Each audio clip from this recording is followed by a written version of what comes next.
Welcome to the Midlife Edit. This is a podcast for women who aren't broken, just becoming.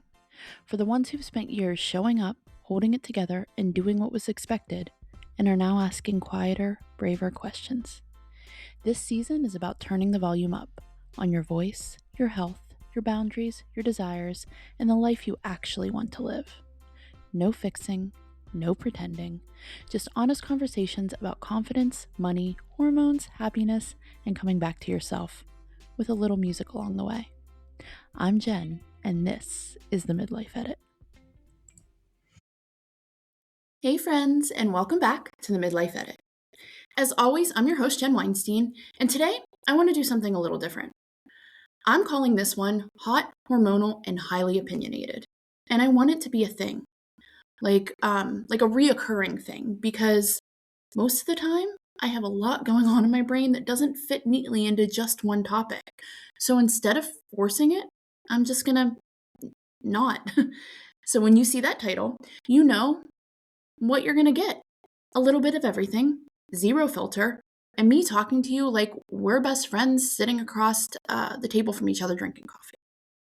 So today's edition has 3 parts. I'm talking self-care, and not the bubble bath kind, the real kind. Then I'm going to get into something pretty personal, which is my perimenopausal hormone HRT journey. And I want to be pretty open with you about where I'm actually at with all of that, because I know that there's so many of you going through similar things. So I want you to feel like you're not alone. And then I'm going to wrap it up with some pop culture that I actually care about, or kind of care about. But it means 90s women making major moves. The Lamar Odom documentary and why Khloe Kardashian genuinely surprised me, and a quick moment for women's sports because good things are happening and we absolutely should talk about them. Okay, let's get into it. Let's talk about self-care. And I mean like the real kind of self-care. Yes, I love self-care that you go out and you have a spa day, or you go get a pedicure and you get a nice bubble bath with a glass of wine or tart cherry juice, whatever you're into at night, whatever. Anyway, I love that kind of self-care. However, a few things. Number one, it takes time and planning, right? Because if you're a woman in midlife, you know that you can't just be like, oh, hey, self-care day, when you have 100 other things going on. And sometimes it can be expensive.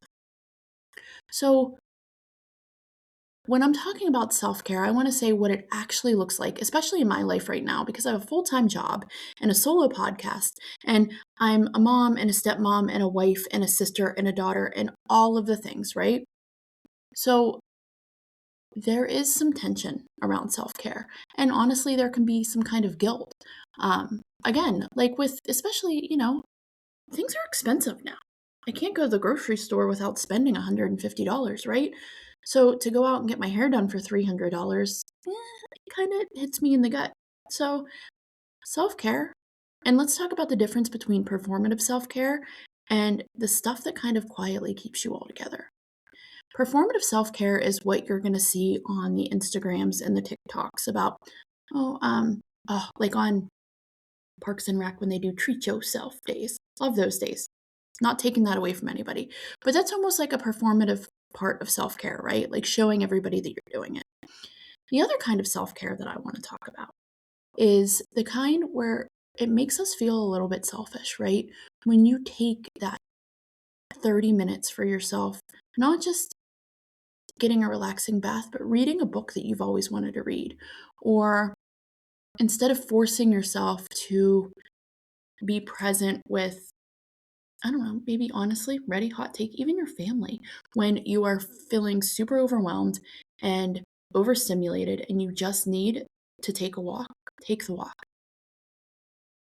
I'm bad at this. I'm bad at relaxing, especially if it's one of those things where in my household, if there's something else going on. So like my husband has something going on or the kids have something going on. If I take that time to relax, I don't know how because I feel guilty. So yesterday was Saturday, and my husband and I had, and this is like a thing, I think, with women and their friends, but sometimes you have to do it with your spouse too. We had an admin day, a life admin day, right? We had that planned, but I also needed to take some time for myself. And I went and I got a haircut, but then I decided, instead of paying somebody and sitting there for hours and hours and hours, I'm gonna highlight my own hair. So I did, because I found something on TikTok and it looks professional and I love it. And then, I did some self tanning. But during that time, instead of sitting there, which don't get me wrong, I love talking to other people and having conversations, but instead of sitting there having surface level conversations, I was able to take time for me and think about what's next and write some plans out for myself and kind of figure out how I wanted even just the week to look. We don't ever get that self care time where we can just sit and think about how we want to take care of ourselves, how we want to show up for ourselves. So maybe to you, that is getting up a half hour early before everybody else to read that next chapter in the book that you can't put down. Or maybe it is taking a walk. Or maybe you want to watch that quote unquote trashy TV show, but nobody else in your family ever wants to watch it, so you don't get to. Take that time for yourself, because one small concrete thing that you can do right now that you would never really post online could actually help you. It could actually get you feeling better, because self-care, again, it's not selfish, it's necessary. It is so necessary for us in our lives right now, and we have to take care of ourselves before we can take care of other people. You know what else is another version of self-care? Going to the doctor. I know that sounds like duh, like we should all go to the doctor, but really, are you kind of pushing out that mammogram that you need to get? Or what about that gynecologist appointment that you need to schedule? Or how about, hey, I haven't had a blood work, like a full workup done in a while. I need to make sure that I'm okay. That's self care too. Taking time for yourself to get those things done. Self care isn't always spending thousands of dollars to go out and feel good for 1 minute or one day. It's to set yourself up for the rest of the week or the month or your life. But you have to make sure that you're doing self care. So I encourage you this week to find a self care moment. Even if it's 15 minutes, do something in that 15 minutes that you've been putting off because you felt selfish for doing it. I'm giving you the permission. So let's switch gears a little bit and let's talk about the medical field and doctors and my perimenopause journey. Because, as you all know, I've talked about it a lot on here, right? Um, Perimenopause kind of snuck up on me out of nowhere, and it reared its ugly head and it has not gone away, which it won't, right? For years probably, but that doesn't mean that I can't take control of it and figure out what's going on. So if you've been here for a while, you know that I had a hysterectomy at age 37 because I had endometriosis, and it was after 5 doctors, finally somebody gave me a hysterectomy, and it was a big relief for a while. It really was. But there was no kind of follow up of, okay, well, so now you don't have a uterus, but you still have your ovaries. This is what's going to happen to you next. It was kind of like the 6-week checkup, you're good to go, you can be intimate again, let's move on. And which, all fine and dandy until it wasn't. Until the rage started, and the night sweats, and the hot flashes, and the itchy ear, and the irritability, and just not knowing who I am. And then, with those symptoms, more just started coming on. My feet hurt at random times. I have no libido. I am drained. Mentally and physically drained. Doesn't matter how much sleep I get. But you know what? Let's talk about sleep, because I don't get that either. I could go to sleep fine, but between 2 and 3 every morning, I'm up thinking about all of my choices in the last 42 years. Listen, this is one of those things where everybody's symptoms are a little bit different, and this is a thing that we are just recently talking about, and there's more research going on about it, but we're not there yet. So if you've been to your doctor, whether it's a gynecologist, your PCP, whoever it is, and they've done all of the blood work and they say, you're fine, but you still don't feel fine, don't give up. Find somebody that's going to listen. And I'm sharing all of this because I have been searching for answers, right? Um, I had a PCP who is no longer with the practice or in the area anymore, who was the first one who kind of listened to me and put me on estradiol. However, and she did her best, right? She wasn't trained in this. She also didn't connect a lot of my symptoms with the other things that I've had happen in my life. I don't have a gallbladder. I had a hysterectomy because I have endometriosis. Endometriosis can grow on all other kinds of places, not just your uterus. So it's an autoimmune type disease that is very fast acting sometimes and can kind of just find a place and grab onto it. And the only way you can really see this, and I know if you're listening out there, I know there's a lot of things going on right now in the endo world, and there's a lot of research and new tests and things going on, and I'm so excited for that, but it's not here yet. Like in my area, it's not here. So, um, see, here, let's just be honest, the brain fog just got me. I'm like, shit, what was I talking about? So back to the endo. So, she didn't realize that like maybe the issues that were going on in my gut could be relating to this. I saw 2 GI doctors. I had endoscopies, 2 of them. I had a colonoscopy. Everything was like, you're a little inflamed, but you're fine. When you feel the way I do, almost on a daily basis, you know that you're not fine. The exhaustion is really getting to me. My stomach issues are, I'm nauseous every morning. Like, I have morning sickness, and anything I eat makes me bloat, literally anything. So I found a hormone specialist. My sister kind of connected me with her, and I had my first appointment, and she made me do all these tests, full blood work, um, the poop test. Honestly, I mean, just sending in your stool and doing a full workup on that. And I just had my appointment this week, and let me tell you, as much as it's like, oh shit, I have to change my life, it was also so relieving to know that I'm not fucking crazy, that all of this stuff is not in my head and I can get help for it. So, um, it's a lot, guys, honestly. And I want to share it with you because I want you to know that like there are ways to find out what's going on. There are people that will listen to you. And although maybe my gynecologist wouldn't have looked this deep or prescribed these things, there are people out there who will practice these things with you and will go through and listen to you. So, I was on, I told you I was on the estradiol pill. We had stopped that because estrogen and endometriosis, it's just a thing where a lot of times endo patients can overproduce estrogen, which we'll get into in a second. But I was on that and I stopped that. I take a supplement called NAC for digestive health. Once all of these things came back, what my the woman that I'm seeing told me is a lot of times these doctors, it's either a yes or no. It's a positive or negative result. It's all or nothing.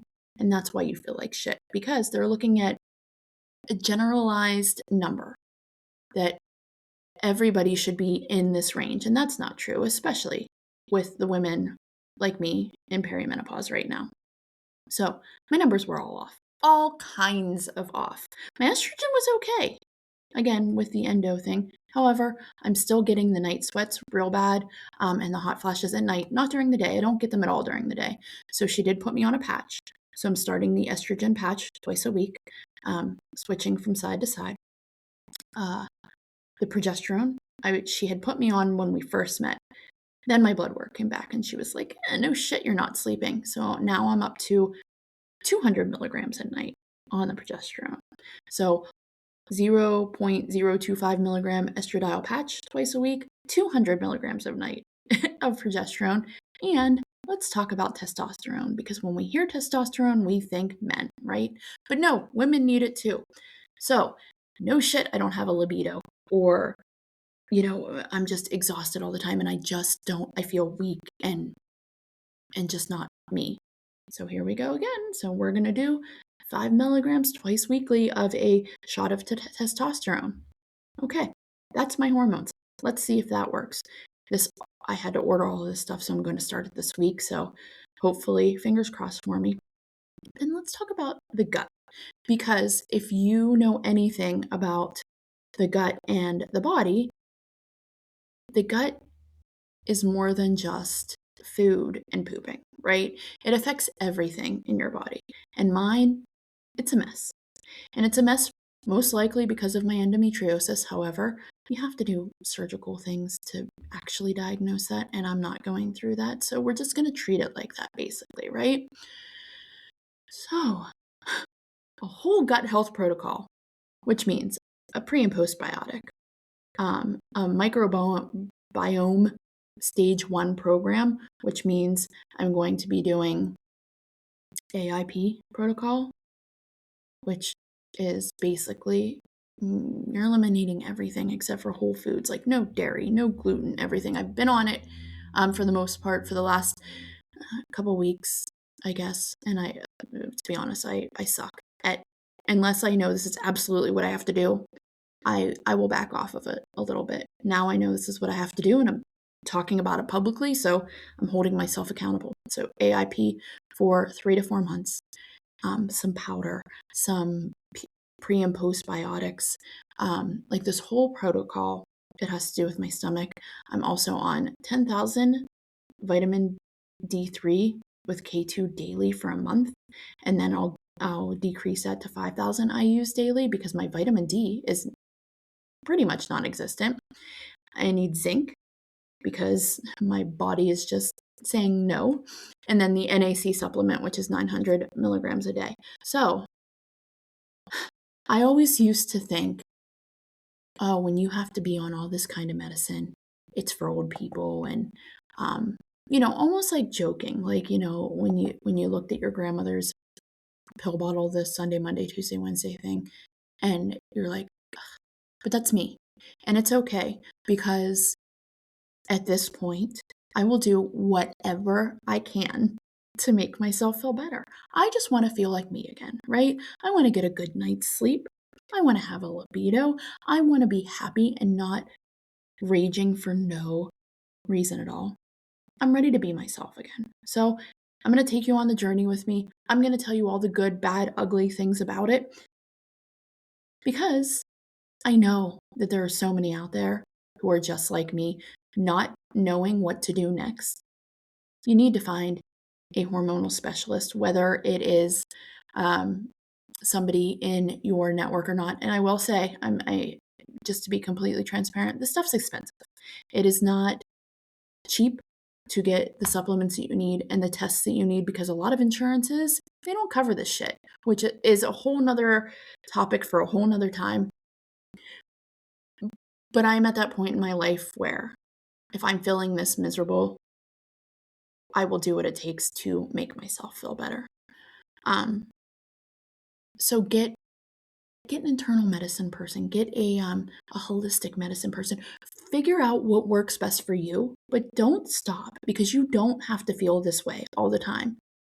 I promise you that it can get better. At least I have hope that mine will.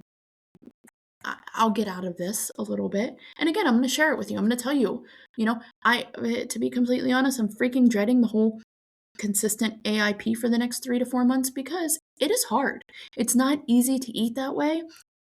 It is maybe when you're at home, but like, what if you're having a bad day and you don't get to meal plan or like figure out dinner and you want something quick? That's the hard part, right? Or if you're going out to socialize with other people. However, I'm telling you, I am in that mindset right now where I've got to do it. It's just what I have to do. And so I'm going to. So that is the start of my whole HRT, fixing my gut, getting my perimenopause symptoms kind of straight. And I'm excited and I'm nervous, and I'm excited to share it with you, because nobody ever shared this with me, right? Nobody told me in my life that you might feel this way or you might go through this. And then and when I say nobody, like my mom has shared some symptoms, but it wasn't like, hey, let's sit down and talk about perimenopause and menopause and all of the things that are happening. She just kept calling it the change of life, which I freaking hate, and it makes me cringe. And so, Mom, please stop using that that term change of life, because I know that it kind of is, but this can be an awakening, a revival almost, right? So maybe that's what we'll call it, the revival of life. But then, her mom didn't talk about it. And then her mom didn't talk about it.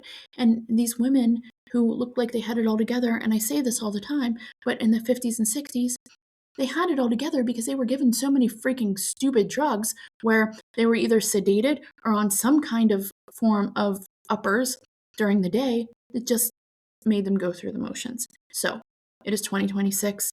Talk to your doctors, find somebody. The internet is so great right now for that, where you can have virtual appointments and you don't have to be in an office. Find somebody, go talk to them. If you have questions about my journey, please DM me. I'm an open book when it comes to this. I will tell you all the good, bad, and ugly. So I'm sharing all of this because I was searching for answers, and I wanted to hear from somebody who was in it, not somebody who had it all figured out. So if that's you right now, hi, you're not alone, and we're going to keep talking about this. Okay, the last little bit of this whole potpourri, and I love that word because I'm a big Jeopardy nerd. I love Jeopardy so much. If you're watching right now, the Jeopardy saga, Jamie Ding is now on his 24th straight win, number 5. I know this is why I feel old, because I get so excited about Jeopardy. But anyway, they usually have a category called potpourri every few episodes. It's kind of like a smorgasbord, like everything together. So this is the potpourri episode, and we're going to talk right now about some pop culture things. And I want to preface this by saying, yes, I know that there's so much going on in the world right now. And our voices matter, and we need to continue to talk about the things that are going on, the terrible things across the world that are happening. And we need to stand up for the people who can't stand up for themselves. And we need to voice our opinions when it comes to things like war and the Epstein files and women's rights. I understand all of that. But I also understand that if I dedicate all of my time to watching the news and listening to all of this stuff, that it will put me in a depression. So every once in a while, it's okay to have a little bit of a distraction and talk about the things that are happening in pop culture. And so that's what I'm going to do. I'm still that girl who will always stand up for what's right. But I want to talk about some things that I love, like the 90s. And the 90s women are fucking back. They're back and they're not playing, right?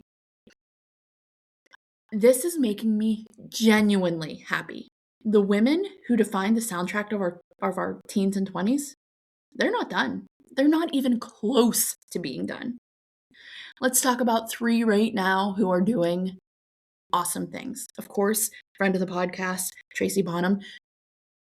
You knew she was special when you listened, right? And she released Sky Too Wide last June.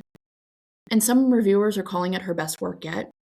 And this year, right now, and actually she just sold out her next upcoming show, but she's celebrating the 30th anniversary of The Burdens of Being Upright. And that was the album that gave us Mother.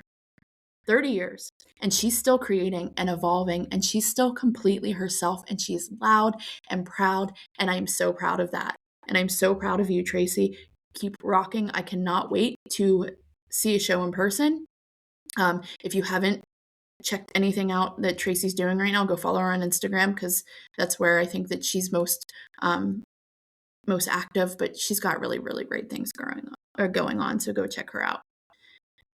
Let's talk about Meredith Brooks, because Bitch is almost 30 years old. It came out in 1997, and it was an anthem then, and right now, it's my freaking anthem for perimenopause, right?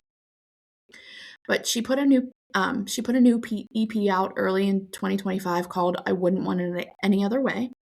And honestly, what an awesome title for a woman in her 60s who never stopped making music on her own terms. The song Bitch, we always thought it was cool growing up because we could sing a swear word, right? But if you really listen to that song, you're like, yes, that is so me. So go follow Meredith Brooks. Again, Instagram. Instagram seems to be the biggest thing right now, sometimes TikTok too. And then let's talk about Tori Amos. Beth Crosby, if you're listening right now, I know she is your favorite and you cannot wait to see her in August. Beth is the garbage mom that we had on last podcast, and she's a huge Tori Amos fan. But let's talk about the two things at once that she just did. She just reissued Strange Little Girls for its 25th anniversary. And that was the album where she took songs written by men and completely reframed them from a female perspective. So she just reissued that. Go check that out. And then her brand new 18th studio album, In Times of Dragons, drops May 1st. 18th. She's 62 years old and she's still making bold, political, uncompromising art. She's a fucking badass. Go check her out. These women were told explicitly or implicitly that their moment had passed. And here they are. They're still making music that matters on their own terms, and that is the Midlife Edit. And that is exactly what this show is about. There are so many more, and if you follow me, please follow me on Instagram and TikTok, because I've been doing the Women Who Rock Wednesdays, and I'm still going to talk about all these amazing women. Every Wednesday there's going to be somebody new. So if you know of somebody that you want me to talk about, that you want me to feature on Women Who Rock Wednesdays, shoot me a DM, send me an email, all of the things, because let's just celebrate women who rock. Okay, quickly, I want to talk about the Lamar Odom documentary and why Chloe got me. We watched this last weekend, my husband and I. It was called The Untold, The Death and Life of Lamar Odom, and it covered his NBA career and his marriage to Chloe and his drug problems and his near-fatal overdose in 2015. And what hit me the most, and I will say that I've watched a few of the Kardashian things. I mean, I've gotten, I know who they are. I know what they're doing. I know all of the things. But I'm not like a big Kardashian. It doesn't suck me in, okay? Because I always thought, they're kind of annoying sometimes, they're kind of superficial. Whatever you think about them, I'm sorry if I'm offending you. That's just my opinion. But when Chloe found out that Lamar overdosed, they were separated. They had done a whole intervention, and it was basically like she gave him an ultimatum that she didn't want to give him, and he was like, okay, we're going to get divorced. She found out that he overdosed, and she said she just remembers screaming. She flew to the hospital. She put visitation on lockdown so no drug dealers could come in or whatever else. She stayed by his side every single day for 4 months after she already had filed for divorce, She said she was going to do everything she could to give him the best fighting chance, and she did. But just this week, Chloe came out on her podcast saying she regrets doing the documentary because she feels played, because Lamar is now disputing her account and suggesting that she's exaggerating her role. And she said, I quote, "All I did was tell the story I was asked to tell." And this right here is just an example of why I think I know that Chloe's the best Kardashian, but I think that Chloe was really vulnerable and put herself out. She didn't get paid for the documentary. She didn't really even care to do it, but Lamar and Lamar's team asked her to, and now he's going to come out and, because he's not getting good press for it, say that she's a liar. What a crock of shit. So, I know that Khloe Kardashian isn't listening to this podcast, but if for some reason you are, Chloe, if for some reason this clip gets to you, just know that we stand behind you, that you are a good person, better than I would have been. And I'm excited to see what you do in the future. Don't let him hold you down. Because women don't always get the credit for the things that they do. And that's a particular kind of strength that she had. Some that most of us wouldn't be able to do. So we're here for you, Chloe. And one last thing that I want to talk about, and it's a good thing. It's a good thing that's finally happening in women's sports. The WNBA turns 30 years old this season, and the draft just happened. Ready? Finally, 3 of the first 12 picks came from outside of the USA. Not finally on that part, but The league is now actively looking and staging international games, and so now it's genuinely a global sport. And there are a few women who have gotten $1 million contracts, which I know it's still not enough. It's still not what the men make, but women's sports are they're so under-celebrated, and now I feel like they're starting to have their moment. Kylie Kelsey is somebody who talks about women's sports all the time and how passionate she is about it. And she just had on Elizabeth Banks on her podcast, who is an owner of a women's soccer team. Women's sports is something that just needs to be celebrated more because women are fucking badass too. And the money's finally flowing.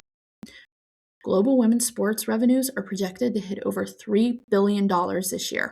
That's a 340% increase over 4 years. Guys, that's not a trend. That's a fucking movement. Something is shifting. Women's sports finally has the receipts, and our generation is the one that kept showing up before it was cool. And I think that that's worth saying out loud. Celebrate your daughters and nieces and friends' daughters and whoever that are growing up in women's sports right now. Tell them that they can be whatever they want to be when it comes to that genre. Okay, self-care, hormones. 90s women making their second act look like the main event. Chloe showing up even when she didn't have to. And women's sports breaking records. That, my friends, is a hot, hormonal, and highly opinionated episode.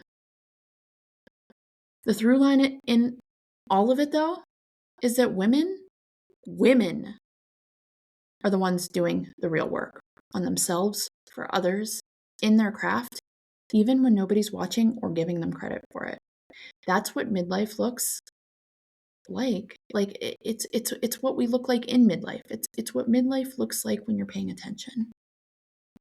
So if this rambling potpourri altogether episode hit you somewhere, I want to hear about it. DM me on Instagram at @thejenweinstein or at TikTok, or shoot me an email, jen@themidlifeeditco.com. And if you're in the thick of the hormone conversation and you want to keep talking about it, let me know. It's not the last time I'm going to bring it up. Listen, go check out the Spotify playlist that I have at the Midlife Edit Co. on Spotify, because no matter what your mood, there's something there. And if you haven't signed up for the Backstage Pass newsletter, it's just a Sunday newsletter that I put out every Sunday, just kind of going about what the week's going to be about or if there's anything special going on. It's so worth it. Just one email a week. But thanks for listening. Tell me the topics for the next hot, hormonal, and highly opinionated show that you want to hear about, because I love talking about this stuff. This is a form of my therapy too, right? So until then, keep advocating for yourself. Go to the doctor. Do the self-care things. Don't feel guilty about them. Cheer on these 90s music moguls and women in sports. And go give Chloe a @girl on her Instagram somewhere too. Because we have to stick together. Because if not, where would we be in this world, right? Listen, take care of yourselves. And for real, not just for the gram. This is the Midlife Edit. Let's make it a damn good chapter. You've been listening to the Midlife Edit. If something in this episode stayed with you, I hope you sit with it, not rush past it. Because this season is about listening. Listening to yourself and to what's quietly asking for more. If you want to stay connected between episodes, you can join the Backstage Pass. That's where I share behind-the-scenes notes, playlists, and things that don't always make it onto the podcast. You'll find the link in the show notes. And if this episode resonated with you, it would mean so much if you'd subscribe, rate, and leave a review. It's the easiest way to support the show and help more women find it. So until next time, turn the volume up, and let's make it a damn good chapter.